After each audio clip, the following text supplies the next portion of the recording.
Hello and welcome to the Battle Formations of Strategic Change. This is a presentation that was done at the Asset and Supply Chain Conference hosted by the Eventful group in May 2018. We're Empanda and I'm Christy Hunter-Chapman, and we'd like to say hello. Welcome to Empanda's presentation. Who are we? We are an SAP people consulting specialist, and we have consultants that are supporting the change management and learning development at big clients that are going through SAP transformation programs, particularly at ShopRite, at mass discounters, and recently we finished an enterprise asset management implementation at the Transport and Urban Development Authority at the City of Cape Town. We also supply consultants to EOH and to HCL. We have a small e-learning boutique, and we use that to produce e-learning but also interactive consulting tools that support organisational change management for impact assessments and such like. We are a unicorn hunting boutique, and so we are always looking for excellent talent so that we're able to supply the best people to our clients. We also have a small leadership centre where we are running leadership journeys, and we'll tell you a little bit more about our thinking on that in the course of this presentation. So I guess the first question would be, do your projects sometimes feel like this? I have to say myself that an experience of SAP project lifecycle can leave me feeling sometimes like the individual on the right.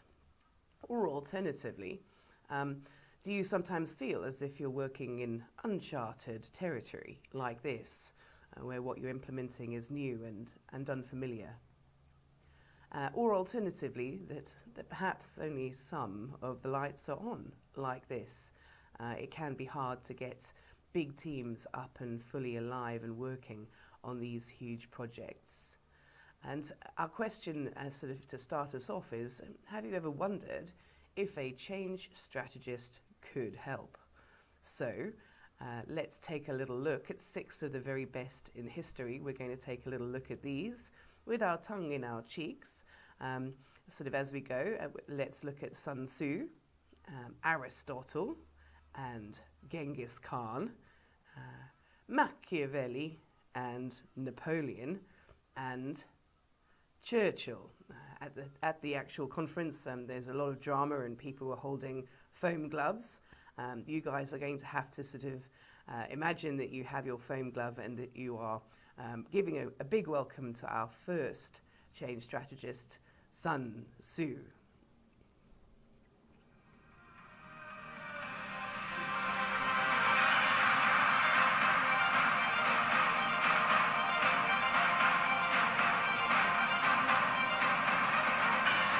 So, Sun Tzu, I'm absolutely sure you've heard of Sun Tzu. He was around about the 12th century. His client was King Wu of the Han Dynasty. He was an amazing Chinese general and strategist, and he wrote a book called The Art of War that people still refer to today. And he's also credited with having influenced Mao in 1949. So a hugely respected change manager whose views still sort of percolate through history to reach us today. And let's look at the kind of things that he would have said. He would have said, you know, victorious warriors win first and then go to war, while defeated warriors go to war and first and then they seek to win. So let's think about him, though, in context of who he really was. And let's understand that he became the strategist for King Wu by training his concubines to be warriors. This was a sort of a test that was set by King Wu that he thought that Sun Tzu would fail. He had a harem of 180 concubines, and Sun Tzu divided them into 2 companies, appointing 2 of the king's favourites as commanders, and he ordered them to do their actions in a warrior-like way, and they giggled at him. And he said, well, you know, actually, a general is responsible for ensuring that soldiers understand the commands given, and were they clear what they were? And he gave the orders again. and this resulted in the same sort of giggling action. And then Sun Tzu said, well, actually, if the officers understand the orders and have communicated them, then it's their responsibility to make action happen. And so he executed them, despite the protestations of King Wu, and new officers were chosen to replace the original executed concubines. After this, we had absolutely no giggling and completely fabulous military moves. So he was effective because he killed the concubines when they giggled, and what we need to consider is whether or not we could adopt this sort of strategy in order to be effective today. Oh dear. We absolutely couldn't. And I think what's important is that we sort of think about Sun Tzu, who was, without a shadow of a doubt, a performance management expert, and the consequences that there would have been for him, which in a sense might have been torn to shreds by feminists. So let's think about that in the context of today. We aren't able to execute people in our teams when they don't follow our orders. And so actually we end up spending a lot of time working on objectives and collaboratively planning them to ensure that there's commitment and collaboration and ownership. And there's a lot more listening involved in this process, and we require a lot more patience and tenacity to achieve consensus, and this is particularly so in our SAP cross-functional environments where we need forums and governance that drive integration, and this means that we've learnt a lot, but that we can no longer really operate with the brutal and simple clarity of Sun Tzu, which means that we move at this point forward to consider Aristotle.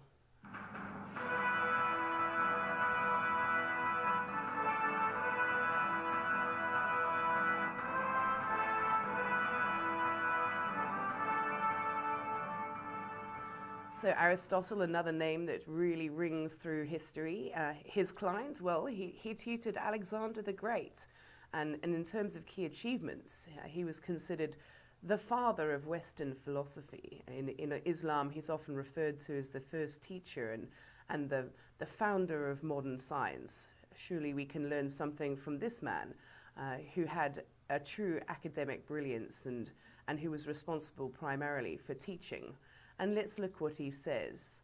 Be free thinking and don't accept everything until you hear the truth. Be critical and evaluate what you believe in. All sounds excellent and very good indeed, until we consider that Aristotle was an elitist and he focused only on educating the noble. In fact, we will set aside some of his gender beliefs. He believed that some people were natural slaves, not smart enough to think for themselves. Oh dear. So, in terms of Aristotle, I think the key point that we're picking out here, what an amazing learning and development specialist, but today would have been scorned as an elitist and an extremist. And ultimately, the point that we're trying to make is that it's really much easier when you're only trying to reach 1% of the population. And we can't afford that in our environments. You know, sort of within SAP programs, we need to focus early on knowledge transfer with a core group. And we need to answer difficult organisational alignment questions to try and get those people positioned really early so that we can develop a core of business users that sort of ride on the journey from the start. We need to take time for telling stories and for making our messages really simple and for building comfort with the unknown, overcoming it. And we really need to reach very much bigger audiences, and this means that we need to think about organisational models that are able to cascade knowledge. We need to build channels to reach lots of people, and we need to contain our messages in robust and engaging tools so that they don't get corrupted along the way. So Aristotle, absolutely amazing learning and development specialist, but unable to address what we need to do today in terms of learning and development. So, moving forward, perhaps Genghis Khan can help us.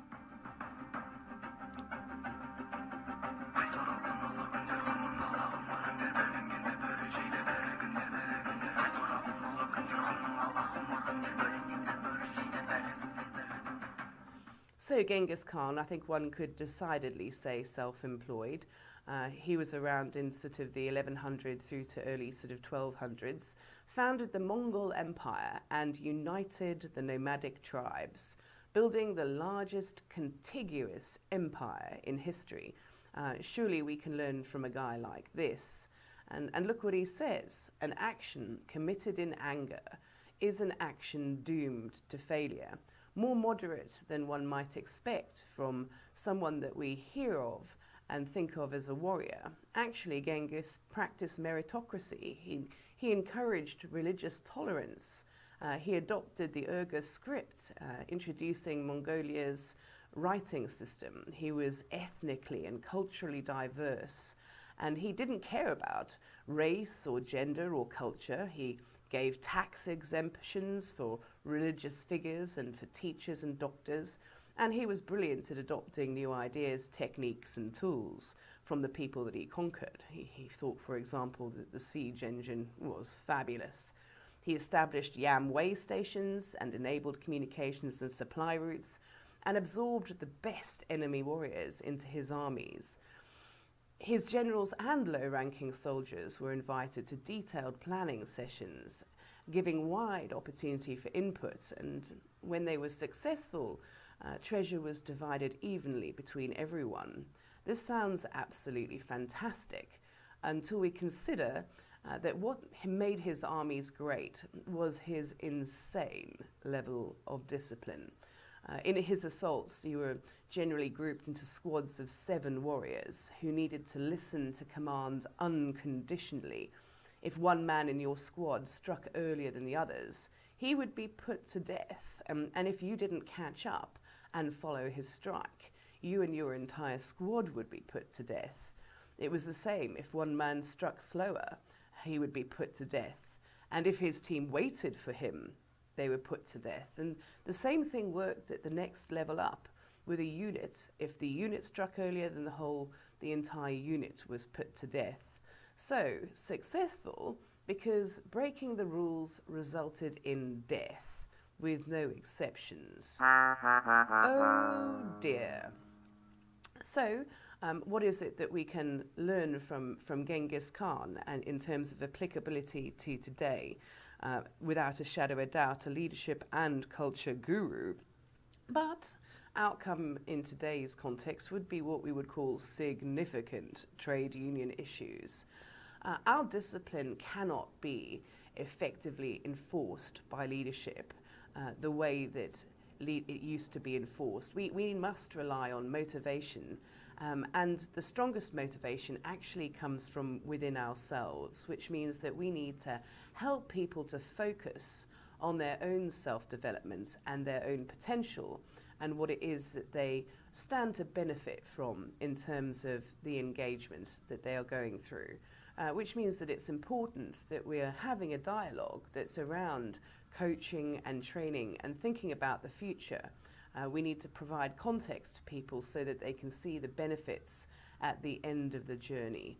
So, important lessons for us to consider there. Let's consider NICCOLO Machiavelli.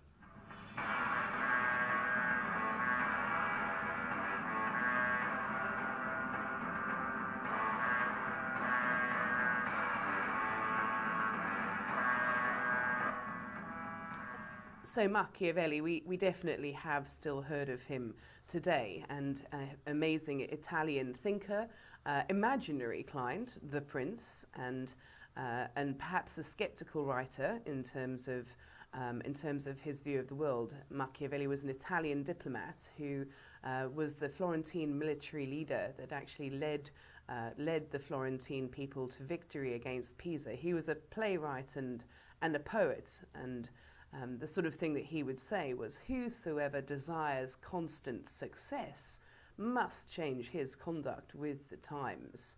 So it would be interesting to see how Machiavelli would have changed in these particular times, and a very valid point that comes from him.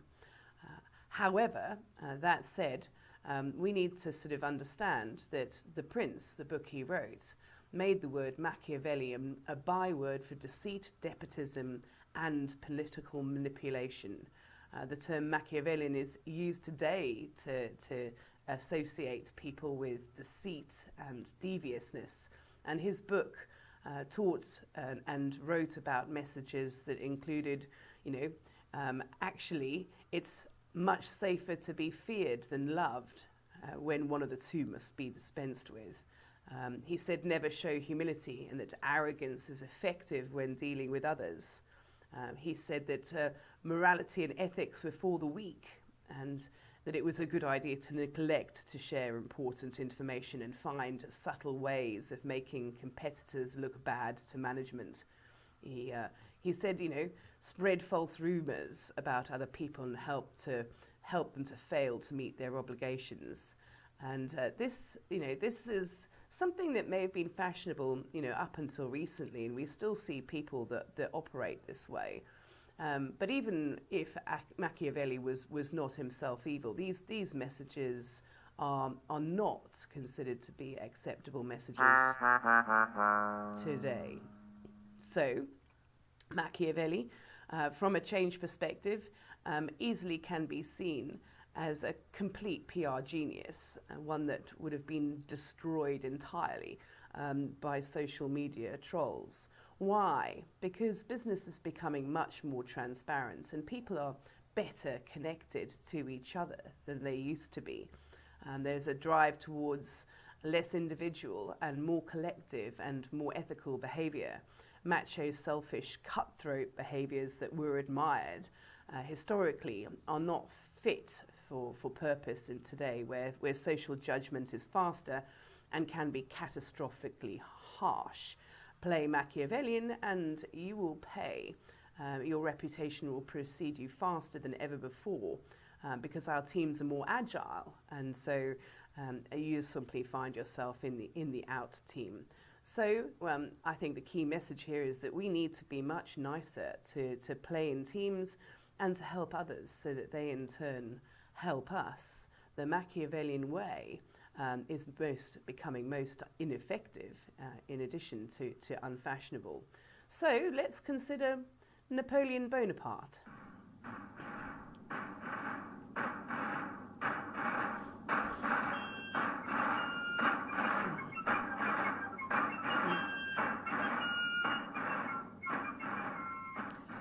So Napoleon climbed the French people, really was amazing and picked up a sort of a leadership position post the French Revolution. He was a French revolutionary, and he led the French to win the Napoleonic Wars and eventually became emperor. An extremely impressive French statesman and military leader. And look what he said. I mean, a leader is a dealer in hope. And that's true and most inspirational. He was brilliant. He organised his grand army into corps of about 25,000 men, ones with a blend of skill, which was a unique thing to do at the time. His frontline officers were allowed to make decisions on the spot and did not have to wait for permission. He implemented liberal reforms, and he abolished feudalism, establishing legal equality and religious toleration. His lasting achievement was the Napoleonic Code, which was adopted by dozens of nations around the world. The code forbade birthright privilege and granted freedom of religion, and it specified that government jobs should be awarded on merit alone. So this guy really built an empire. But at the same time, look at this. Men are more easily governed through their vices than their virtues. I wouldn't like to be governed that way. And the best way to keep one's word is not to give it. So Napoleon rigged his plebiscite for his election, and the voters weren't allowed to debate the issues. He had loyal agents that would count the votes and make sure that the results came out exactly the way that he wanted them. And his Minister of Police suppressed any criticism. He ran a ruthless state, mowing down the Parisian mob with cannons. and he really quelled uprisings with deadly force, shooting bags of metal packed at the mob, at close range, ripping through their flesh. And he controlled the press. He dropped the number of newspapers in Paris from over 60 to 4 between 1799 and 1814. He was a master of propaganda, glorifying his victories and blaming others for his failures. Oh dear. So really controversial, but without a shadow of a doubt, Napoleon Bonaparte built an empire and is an organisation design expert today, without a shadow of a doubt, convicted of human rights violations. And I think what's really important is that we consider that today we need to pay attention to governance. We need to make sure that we are thinking about how we are going to organise people. And one of the things that we need to consider here is the kind of people capabilities that we need to focus on project resourcing. HR functions are good at managing their permanent resource base, but actually today we need to have a continuously agile and evolving groups of people who have the right skills collectively needed to make things work. So actually we need to be really focused on the people that we are organising when it comes to our transformational change. So, last but not least, let's think about Churchill.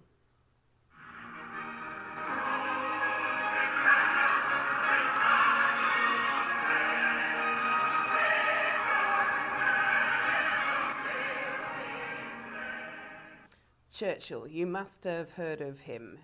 Client to the British people, he was the World War II Prime Minister, and prior to that an army officer and a war correspondent who really helped to communicate with the people, an absolute communications genius. Look at what he said here. Courage is what it takes to stand up and speak. Courage is also what it takes to sit down and listen.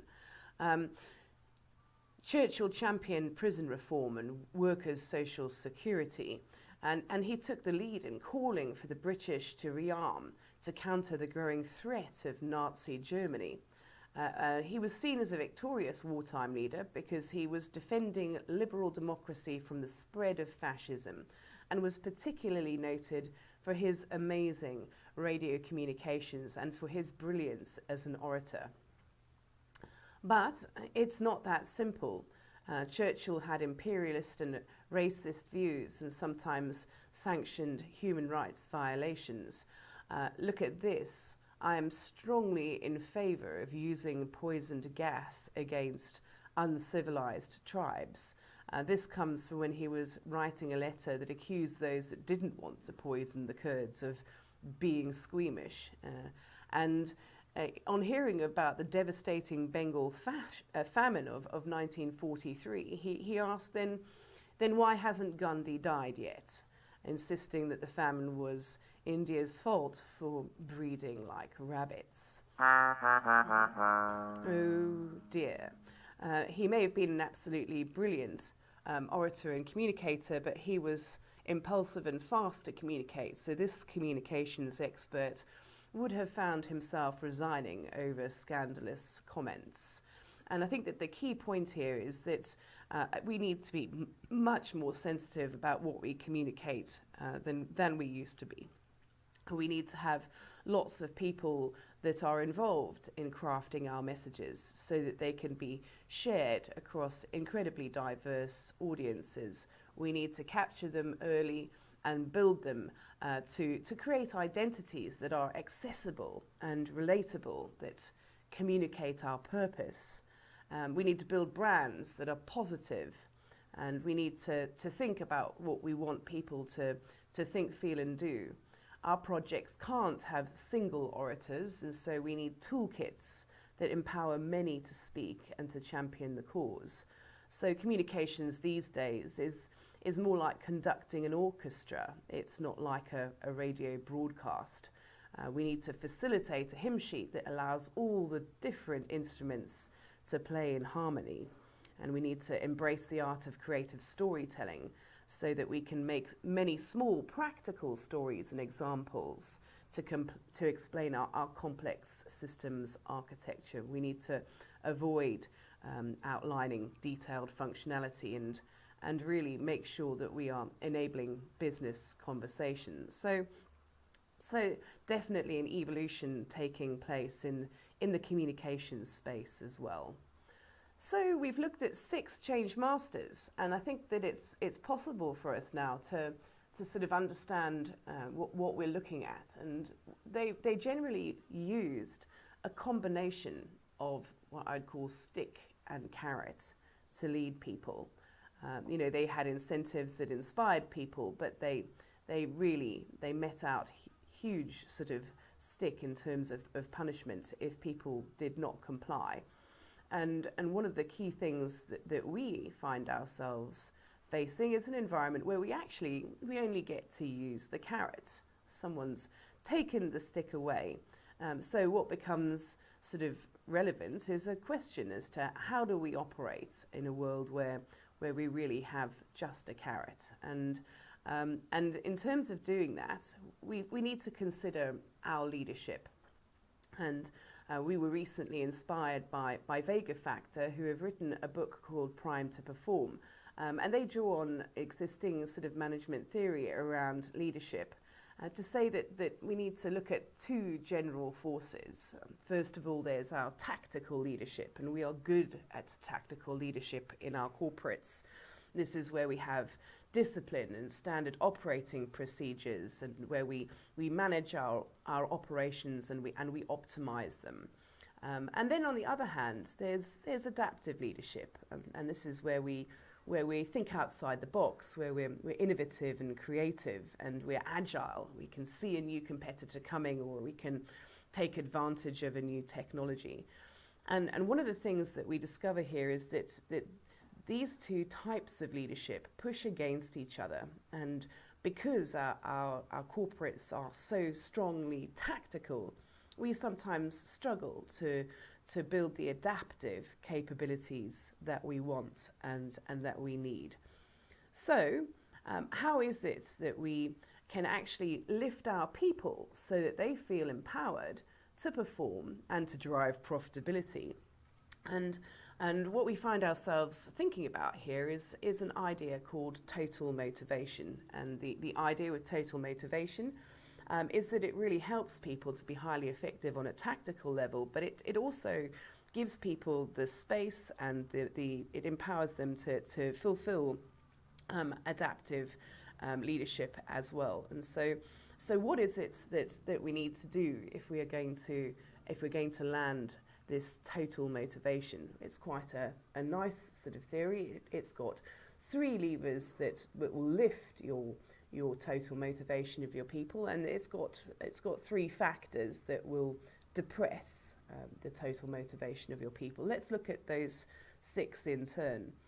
The first thing that will lift your people is play, and play is when you quite literally are enjoying yourself doing what you do at work, and it's the single most powerful driver for total motivation. The second positive is purpose. Purpose is when you believe in what you are doing. You believe that the job that you're doing is making the world a better place. The third is potential, and potential is that you believe that by doing the job that you're doing, you are fulfilling your potential and that it is taking you in the direction of travel that you want to go in. The next is economic, and economic is when you're under fiscal pressure to do what you do. You need the money. If you don't have the money, then you are unable to survive, so essentially you're threatened. Emotional is when you do what you do because you're going to be emotionally hurt. If you don't, someone will shout at you, someone will be cruel to you, you will be threatened in some way. And then finally, inertia. And inertia is when we actually haven't thought about why we do what we do at all. And this is one of the most powerful influences because it's one that's quite tangible. and easy to work with. So 3 factors that will drive your performance and 3 factors that will demotivate people and will really negatively influence your culture. And so what we're looking at here is the requirement to build a culture that is enabling and refreshing, and that gives your people the opportunity to really flourish and to perform. And so you might well be thinking, well, how? You talk of how to build play, purpose and potential into our organisations. And one of the key things that we need to do here is to move away from the individual and task-focused ways of working into ways where we work more collectively. Why is that? If you think about play is something that quite often involves working with other people. It's when we have teams that we enjoy being with that we regularly find ourselves enjoying ourselves. In terms of purpose, when you work collectively as a team, it's not about the purpose of your task, it becomes about the purpose of your team. And these purposes tend to be more strategic and much more interesting and easier to align to. When we're working in teams in a blended way, we also see what other people do and we learn from that. And so it really helps us to be fulfilling our feeling of a sense of potential. So, how do we do this? It's about our identity, and our identity becomes less about us as individuals and more about our collective identity and purpose in terms of what we're trying to do. It influences how we interact, because we need to be interacting with an ethos of play, purpose and potential, valuing this within our culture. We need to think about how we are structured. We need to see how the talent system works and to make sure that we're protecting and building the value of our culture into our reward and recognition systems in terms of how we work with talent. We need to think about how our governance works and making sure that it's aligned to cultural values around play, purpose and potential. We need to think about how planning happens, because people must be given an opportunity to collaboratively participate in the planning process. And we need to think about how our teams do their work. So these are some of the key things that we need to be thinking about. And Empanda is thinking about these things. We're thinking about how we sustain and build leadership, which is what we're looking at with Oasis. And Oasis is a journey. I'm just going to zoom into this a little bit, where what we do is we get people to think about their underlying culture and to give us a little bit of information using an interactive tool set. And then what we do is we have a learning and experience, which we have sort of face-to-face, to really internalize what it is that's working and not working in the current environment. Then it's about moving on towards the planning component, and we mobilize and then set ourselves up for evolution. And we do that by really enabling the change to stick and to sustain by putting in place sort of community of people that have been through the learning and development course process, and making sure that by using our interactive tool set, we're able to see how people are doing, providing coaching along the way. So that's a little bit about Empanda's leadership journey, which is looking to build play, purpose and potential into how we work. And I think that our key message coming out of this is, let's get rid of the stick. Let's engage to build play, purpose and potential in our organisations. Thank you very much indeed.